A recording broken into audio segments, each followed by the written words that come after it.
Welcome back. તો દેવભૂમિ દ્વારકામાં મુશળધાર વરસાદ થઈ રહ્યો છે। કલ્યાણપુરના લાંબા ગામે મેઘરાજાની જમાવટ બાદ ઘરોમાં વરસાદી પાણી ઘૂસ્યા। વરસાદી પાણી ઘરોમાં ઘૂસી જતા માલસામાન પલળ્યો। લોકો વરસાદી પાણીનો સામનો કરવા મજબૂર બન્યા છે। ભારે વરસાદથી બજારો સહિતના રસ્તા પાણીમાં ગરકાવ થયા છે।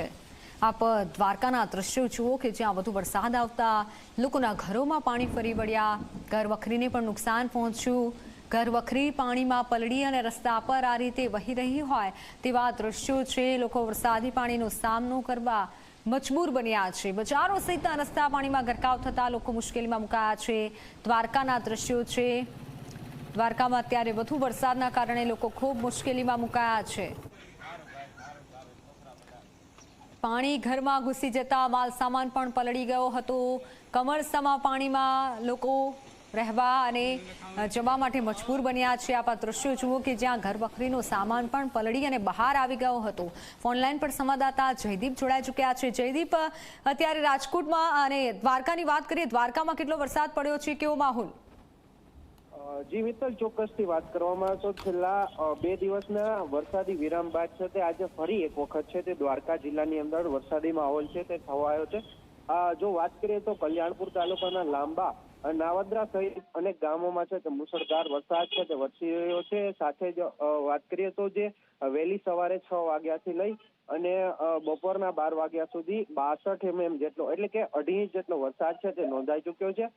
લાંબા ગામની જો વાત કરીએ તો લાંબા ગામમાં મુશળધાર વરસાદને લઈને છે તે લોકોના ઘરો અને દુકાનોની અંદર છે તે પાણી ઘૂસી જવા પામ્યા છે। અને સાથે જ વિડીયો જે સામે આવ્યા છે કે લોકોની ઘર વખરીના જે સામાનો છે તે પણ છે તે વરસાદી પાણીની અંદર વહેતા થયા હોય તેવા દ્રશ્યો પણ છે તે સામે આવી રહ્યા છે। હાલ જ્યારે વાત કરીએ તો દ્વારકામાં પણ છે કે આજે બપોરના 12 વાગ્યા બાદ છે કે વરસાદી માહોલ છે તે સર્જાયો છે। અને જો ચોક્કસથી વાત કરીએ તો જે વરસાદી માહોલ વચ્ચે નાના વિસ્તારો છે કે જ્યાં પાણી ભરાવાની સમસ્યા છે તેની શરૂઆત છે તે થઈ ચૂકી છે। જી મિત્તલ।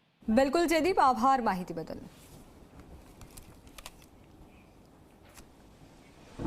દ્વારકાના કલ્યાણપુરના રાવલ ગામે ધોધમાર વરસાદ। રાવલ શહેર અને આસપાસના વિસ્તારમાં વરસાદ, મુખ્ય રસ્તા પર પાણી ફરી વળ્યા। બજારમાંથી નદી વહેતી હોય તેવા દ્રશ્યો। આઝાદ ચોક, રામાપીર ચોક, શાક માર્કેટ, બસ સ્ટેશન સહિતના વિસ્તારમાં પાણી વહેતા થયા। આ દ્રશ્યો જુઓ દ્વારકાના કે જ્યાં વરસાદ થતા નદી બંને કાંઠે વહી છે। રસ્તા પર પાણી ફરી વળ્યા છે।